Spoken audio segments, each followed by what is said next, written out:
អូខេបងប្អូនទាំងអស់គ្នានេះជារបៀបយើងនេះយើង generate កម្មវិធី Filmora ជាមួយនឹងSpeech Pro ហើយនឹង Gemini អូខេអញ្ចឹងខ្ញុំធ្វើមកវីដេអូនេះគឺពេញមកអាគឺជារបៀបធ្វើហើយនឹងកាត់តដែរអញ្ចឹងជាមហេតុដំបូងគឺយើងត្រូវយកវីដេអូណាមួយដែលយើងត្រូវការប្រើប្រាស់ឧទាហរណ៍ថាខ្ញុំយកវីដេអូមួយអូខេនេះអញ្ចឹងវីដេអូនេះគឺយើងបានណាយើងបានហើយអញ្ចឹងជំហានដំបូងយើងមើលនេះសលេងស៊ីនរបស់វាសំឡេងស៊ីនអញ្ចឹងយើងមើលសំឡេងស៊ីនរបស់វាអញ្ចឹងដើម្បីយើង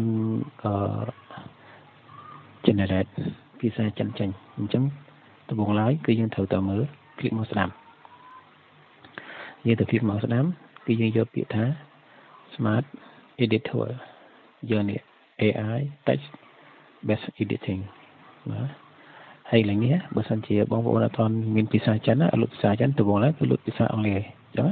ជាងធ្វើការឆេងចុចចូលលើវាយកពាក្យថា Chinese អញ្ចឹង Chinese វាមាន3ប្រភេទជាខ្ញុំនិយាយក្នុង Excel ខាងក្រោមមកដល់ហ្នឹងចុចចូលមកហើយយកពាក្យថា generate ចូលរងចាំវាអីមិនតិចមកប្រែទេហើយអូខេអញ្ចឹងវាចេញបែបហ្នឹងណាអូខេអញ្ចឹងនេះអត្ថបទនេះគេហៅថា script title របស់នេះសាច់រឿងអញ្ចឹងពេលដែលយើងចេញមកអញ្ចឹងហើយគឺនិយាយថា export to timeline មានន័យថាវានឹងតម្លាក់នៅលើ timeline នៃការងារយើងទាំងអស់នេះអូខេវានៅខាងលើនេះឃើញទេអាហ្នឹងជាយើងអត់មានអីពិបាកមើលទេពេលវាលោតមកគឺឈ្មោះវានេះបែបនេះតែឈ្មោះទៅតាម rename ទៅលើរឿងសាច់រឿងហ្នឹងហើយក៏វាពណ៌យើងទៅជែកហ្នឹងដែរយើងចំណាស់តិចអូខេអញ្ចឹងបានហើយណាអញ្ចឹងយើងបានហើយអញ្ចឹងបន្ទាប់មកគឺយើងប៉ះលើវាដែរណាគឺឲ្យចេញបន្ទាប់សសិនណាคลิกមកស្ដាមទៀតគឺយើងយកពាក្យថា export subtitle file អញ្ចឹងយើងប្រើតា ART ទេដោយសារយើងមាន tool បំលែងវាទៅជា MP3 អត់មានត្រូវការ tool AI ដើម្បី generate វាពីបតង់ទេគឺយើងប្រើតែមួយទេអញ្ចឹងយើងយកនេះមក export subtitle មកយក file SRT អញ្ចឹងវាលោតមកឃើញទេវាលោតនៅកន្លែង folder លុប play folder đểបងប្អូនមើលណានេះលោតមកឃើញទេនេះ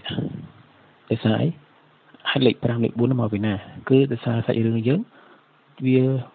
5អញ្ចឹងវាលោតទៅតាម rename ទៅតាម file របស់យើងហើយអញ្ចឹងអូខេលេខនឹង1ណាអញ្ចឹងយើងទៅបើកកម្មវិធី Gemini បកប្រែយើងមកណានេះខ្ញុំបានពីនទុកនៅហ្នឹងហើយអញ្ចឹងពីនមកយើងស្រួលហើយគាត់ឲ្យបើកចូលមករួចហើយអូខេហើយខ្ញុំធ្លាប់ translate ពីមុនមកវា member នៅហ្នឹងហើយព្រឹកមិញហ្នឹងយើងធ្វើការ refresh មួយពេលដែលបងប្អូនធ្វើម្ដងគឺធ្វើ refresh ម្ដងកន្លែងហ្នឹងណា refresh ឲ្យវាត្រឡប់មកដើមវិញហើយរួចយើងចូល continue to app ហើយវាចេញបែបនេះហើយបែបហ្នឹងបង upload ចូលទៅហើយក៏ឲ្យ upload file LST ហ្នឹងហើយខ្ញុំធ្លាប់ upload ច្រើនវា member នៅហ្នឹងហើយ upload ហ្នឹងពេលដែល upload រាល់ហើយជួបហើយយើងឲ្យលុបចេញពីកន្លែងហ្នឹងដល់មកវាពេញត្រាយណានេះត្រាយ G ត្រាយ E ត្រាយ E ហ្នឹងយើងលុបវាចេញទៅដោយសារយើងធ្វើកិច្ចការហើយត្រូវចឹងលុបកុំឲ្យវាពេញអានេះវាជា technique មួយដែរប្រាប់បងប្អូនកុំឲ្យវាពេញត្រាយវា fast space អញ្ចឹងយើងអាច browser បាន browser រក file នឹងយកបានណាប៉ុន្តែវាជាកលឹះមួយខ្ញុំថាមិន browser ទេចាប់ file នេះទាញចូលចេះចាប់ទាញចូលចឹងមកអូខេឃើញវាលុតមក compile ទៀតគាត់លុតចឹងហើយយើងច្រឡំប៉ះវាច្រឡំប៉ះនេះគេមើលហ្នឹងអូខេឡើងហ្នឹងអញ្ចឹងប៉ះវាមកអូខេចូលแล้วណាឃើញទេមកនេះអញ្ចឹងយើងធ្វើការ start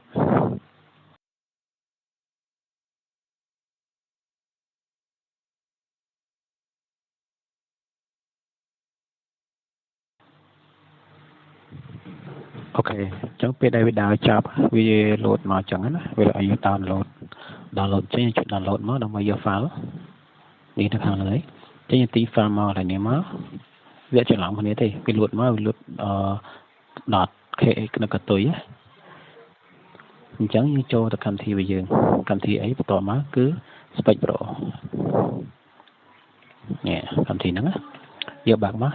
bạc vì là bao tờ vụ má cứ ai rán giờ rán tam nắng bộ em chia thua chẳng như browser má anh về những club browser má những tiền chỗ má những tiền chỗ bạn này hay mà hay ok và tôi hỏi với complete bây giờយើងដាក់ rename ឲ្យត្រូវ file នេះឲ្យត្រូវគ្នាមានន័យថាកុំឲ្យវាច្រឡំទេ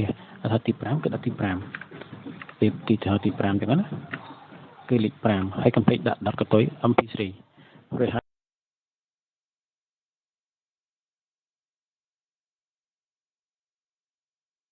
ើយយើងមើលកន្លែងនេះខ្ញុំ recommend upload ដល់40ទៀត18ណាតែយើងឆ្លាញ់នេះកុំឲ្យខ្ពស់ពេកកុំឲ្យទាបពេកអានេះដាក់40ទៅ37ក៏បានដែរឯតាមចំណងចិត្តព្រោះខ្ញុំបាន save វាច្រើន option វានេះត្រូវឆ្លាស់គ្នាកុំឲ្យវាសម្លេងក្មេងពេកចាស់ពេកអញ្ចឹងណាអញ្ចឹងទីខ្ញុំយក save មកអូខេអញ្ចឹងហើយយើង save ទៅមកនេះវា save ទៅជា clip វាហើយយើងធ្វើការ generate speed មកណែតើវិញនេះហើយអានឹងនៅកន្លែងណាអានឹងនៅកន្លែង file ដែលយើង browser នេះវាយើង browser នៅណានៅហ្នឹងណាតែស្អាយ file ហ្នឹងវាដាក់នៅ drive D លុតទៅនៅ drive D ហើយលុតជា file ចែកខ្ញុំប្រាប់ឲ្យបងប្អូនមើល file mp3 ចែកវាចង់បានកម្មវិធី mp3 នេះចាំខ្ញុំឲ្យម្នាក់មួយបើសិនជាត្រូវការចាំឆាត់មកខ្ញុំណាអូខេនៅកន្លែងហ្នឹងអញ្ចឹងវាងាយស្រួលត្រង់ហ្នឹងហើយវា save នៅក្នុងហ្នឹងអញ្ចឹងទៅទីហៅថាវាបើយើងបាន file mp3 មកណាខ្ញុំឧទាហរណ៍សិនវានៅចាំវាយូរយើងបានណាយើងទាញ file mp3 ចូលមកនេះ file mp3 ហ្នឹងទាញចូលមកខ្ញុំឧទាហរណ៍សិនណាអានេះសាច់រឿងផ្សេងឯងកុំឲ្យវាវែងឆ្ងាយវីដេអូអញ្ចឹងfile mp3 អានេះ file scene បងប្អូន complete recovery វា recovery អូខេបងបន្តទៀតណាមិញនេះអញ្ចឹងអានេះ file ដែលយើងបាននេះណាsearch file mp3 file សំឡេងសាច់រឿងអានេះ file សាច់រឿង scene របស់វាអញ្ចឹងមុនដែលយើងបិទវាបងប្អូនត្រូវនេះ remove សំឡេង background ចេញចែកម្លែកពីហ្នឹងយើងមកយើង remove ចេញមកវាបានហើយណាវាបាន3បន្ទាត់យើងទៅចាំអាសំឡេងខាងលើនៅខាងលើណាសំឡេង file ដែលយើង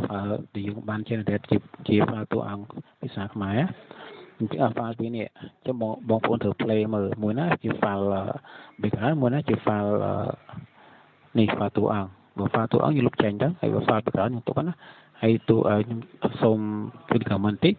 សំឡេង background កុំដាក់វាពេញយើងដាក់វាមកល្មមពាក់កណ្ដាលអីទៅមកល្មមមកតួអង្គហើយអានេះសំឡេងនេះគឺយើងលុបចេញសំឡេងអានោះវាបែងចែកមកគឺឥឡូវនេះលេងយើងត្រូវបិទវាចេញអញ្ចឹងអាកណ្ដាលហ្នឹងគឺសំឡេងចិនត្រូវហើយគឺយើងលុប delete ចោលហ្មងទៅ delete ចោលយើងទាញអានេះមកឲ្យស្មើគ្នាមកណាឲ្យស្អាតហ្នឹងហើយយើងមើលទៅតាមតួអង្គទៅហើយអស់ហើយមានតែប៉ុណ្្នឹងទេកន្លែងហ្នឹងយើងហើយមួយទៀតតែទាំងសំឡេងយើងនេះខ្ញុំrecommend តិចឲ្យប្រើចេះឲ្យចូលលេង setting ឲ្យវាស្រួយស្ញោកឲ្យស្អាតធ្វើតាមខ្ញុំអានេះខ្ញុំចេះមកពីលោកគ្រូដែរទេយើងយកប៉ុណ្ណឹងមកនេះលើកបន្តិចមកអានោះតាមចិត្តយើងចង់បានឲ្យ apply ហើយអូខេហើយប៉ុណ្ណឹងហើយយើង import របស់ជាវីដេអូមួយហើយ complete មើលយើងចង់ដាក់ import ចូលក្នុងត្រៃណាយើងសេចក្ដីយើងណានេះចំណងជើងរឿងអីជាសេរឿងហើយទៅពាក្យហើយទៅវាស្រួលឲ្យដឹងតែនឹងរឿងអីបើយើង import វាតែដាក់តាអញ្ចឹងតែមានអីជាន់នេះក៏មានវាច្រឡំនេះបាទដែរអញ្ចឹងឡើយនេះកន្លែង frame វាយកឲ្យដាក់60ទៅវាច្បាស់ល្អហើយ import រួចតែប៉ុណ្ណឹងហើយអរគុណច្រើន